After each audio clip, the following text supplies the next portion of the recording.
बच्चों आपको solid state यानी ठोस अवस्था के कुछ फॉर्मूले बता रहा हूँ, वो याद कर लेना आप लोग। सॉलिड स्टेट को बोलते हैं ठोस अवस्था, ठीक है। इसमें जो फॉर्मूले हैं वो थोड़े कम हैं, ज़्यादा नहीं है। एक तो जो है तुम्हें जो फॉर्मूला पहला याद करना है कि सिंपल क्यूबिक में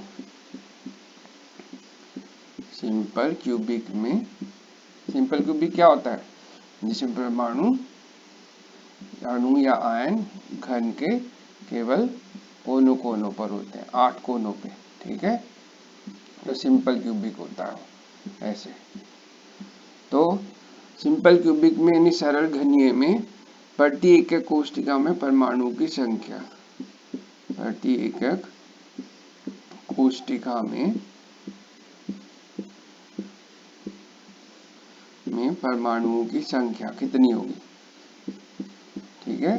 तो परमाणु की संख्या कितनी होगी प्रति एकक कोष्ठिका में, जो कोने वाले होते हैं उनका कंट्रीब्यूशन 1/8 करके निकालते हैं, तो 1 आएगी, ठीक है। ऐसी जो है बीसीसी में, बीसीसी का मतलब अंत्य केंद्रित एकक कोष्ठिका में, body centred cubic, body centred cubic. Body centred cubic में क्या हो जाता है, एक तो कोने पे रहते हैं 8 कोनों पर, और एक जो है केंद्र पर भी होता है, ठीक है। 8 कोनों पर और एक केंद्र पर होता है परमाणु, ठीक है। ये है, यहाँ पे होगा एक परमाणु। तो प्रति एकक कोष्ठिका में परमाणु की संख्या कितनी आएगी, इसमें बीसीसी में 8 कोनों का तो वही कंट्रीब्यूशन 1/8 करके प्लस एक केंद्र का, तो 2 आएगी, ठीक है। ऐसी एफसीसी में यानी फलक केंद्रित एकक कोष्ठिका यानी फेस सेंटर्ड क्यूबिक में, फेस सेंटर्ड क्यूबिक यानी फलक केंद्रित एकक कोष्ठिका में प्रति एकक कोष्ठिका में परमाणु संख्या कितने, 8 कोनों पर और 6 फलकों पर लेते हैं, ठीक है। फलकों का कंट्रीब्यूशन 1/2 करके निकालते हैं, तो 1 + 3 यानी 4 आएगी प्रति एकक कोष्ठिका में परमाणुओं की संख्या। और बनाएंगे कैसे, 8 कोने पे तो ले ही लेंगे, ठीक है, 8 कोने हो जाएंगे और 6 फलक हो जाएंगे, ऐसे एक ऊपर ऐसे और 2 यहाँ छत और फर्श, ठीक है। तो इस ऐसे बीसीसी, एफसीसी और सिंपल क्यूबिक में प्रति एकक कोष्ठिका में परमाणुओं की संख्या तुम्हें निकालनी आनी चाहिए, ठीक है। अब दूसरे नंबर पर जो है तुम्हें जो आर और ए में संबंध क्या होता है, आर और ए में, आर जो है परमाणु की त्रिज्या है, परमाणु की त्रिज्या, ठीक है। और ए जो है वो घन की कोर की लंबाई, कोर की लंबाई, ये हो जाएगा, ठीक है। तो सिंपल क्यूबिक में कितना होता है, सिंपल क्यूबिक में r = a/2 होता है। बीसीसी में कितना होता है, बॉडी सेंटर्ड क्यूबिक में r = a√3/4। एफसीसी में कितना होता है, r = a/2√2, ये याद कर लेना, ठीक है, फॉर्मूले हैं। और उसके बाद पैकिंग फ्रैक्शन निकालना, पैकिंग फ्रैक्शन कैसे निकालते हैं, यानी संकुलन क्षमता, संकुलन क्षमता कैसे याद करते हैं, सिंपल क्यूबिक में, बीसीसी में और एफसीसी में। तो सिंपल क्यूबिक में कैसे निकालेंगे, जनरल फॉर्मूला क्या है, जनरल फॉर्मूला है z × 4/3, z × 4/3। अभी रुक जाओ, थोड़ा सही कर देता हूँ साफ करके,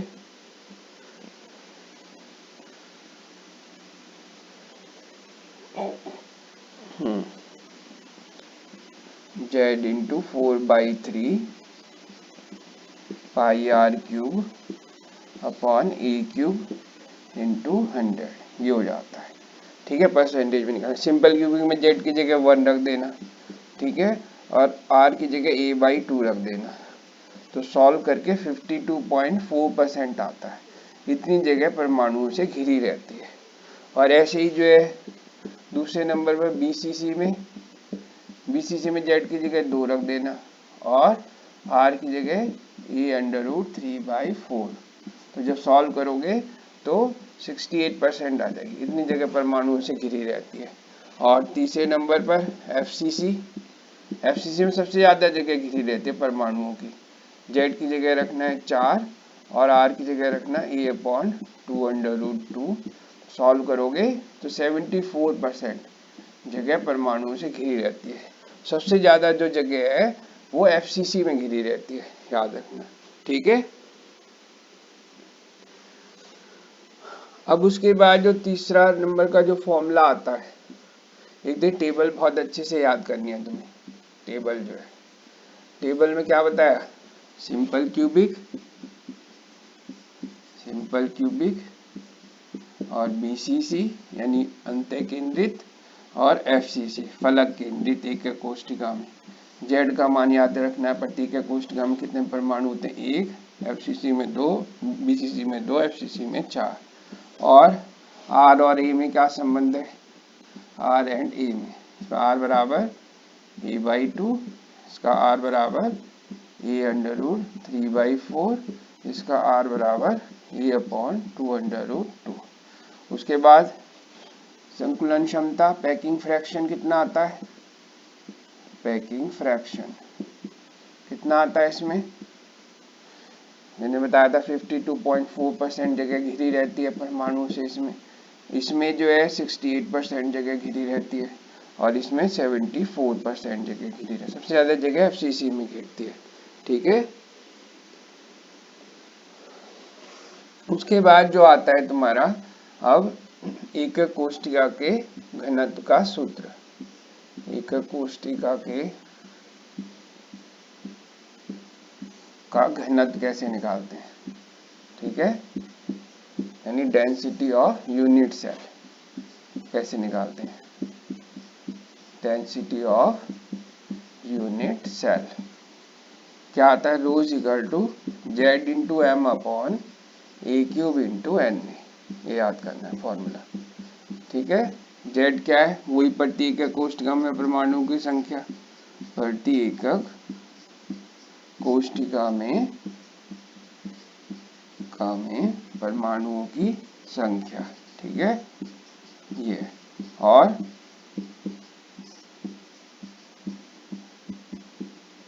क्या है, m परमाणु भार या अणु भार होगा, परमाणु भार होगा, परमाणु का तो परमाणु भार लेंगे या अणु का तो अणु भार लेंगे उसका।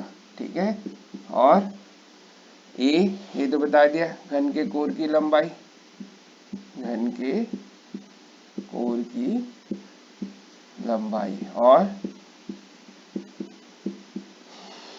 n क्या है, अवोगाद्रो संख्या जिसका मान 6.022 10⁻23 होता है, इतना होता है। ये सूत्र याद कर लो, बहुत सारे फॉर्मूले हैं इसमें, बहुत सारे न्यूमेरिकल्स हो जाएंगे इस पर। घनत्व निकालना, प्रति एकक कोष्ठक में परमाणु की संख्या निकालना। जेड क्या होता है बताया था मैंने, 1 होता है सिंपल क्यूबिक में, 2 होता है बीसीसी में और 4 आता है एफसीसी में। ये सिंपल क्यूबिक, ये बीसीसी और ये एफसीसी। ठीक है, ये याद रखना है। लास्ट जो बता रहे हैं अब आपको ये समझा रहे हैं कि जो है वॉइड्स क्या होते हैं। ठीक है, रिक्तियां किसे बोलते हैं, वॉइड्स। वॉइड्स जो है 2 प्रकार के होते हैं, एक टेट्राहेड्रल, और टेट्राहेड्रल का मतलब चतुष्फलकीय रिक्ति, और ऑक्टाहेड्रल यानी अष्टफलकीय रिक्ति। तो जो टेट्राहेड्रल है, चतुष्फलकीय रिक्ति है, चतुष्फलकीय रिक्ति। ठीक है, ये हो गई, ये अष्टफलकीय रिक्ति होती है, अष्टफलकीय रिक्ति।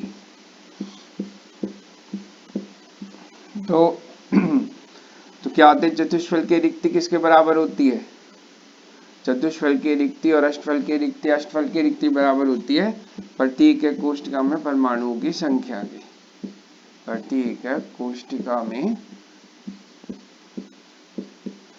परमाणुओं की संख्या के, ठीक है, और परमाणुओं की संख्या के, और जो चतुष्फल की रिक्ति होती है वो जो है डबल होती है अष्टफल की रिक्ति के, ठीक है,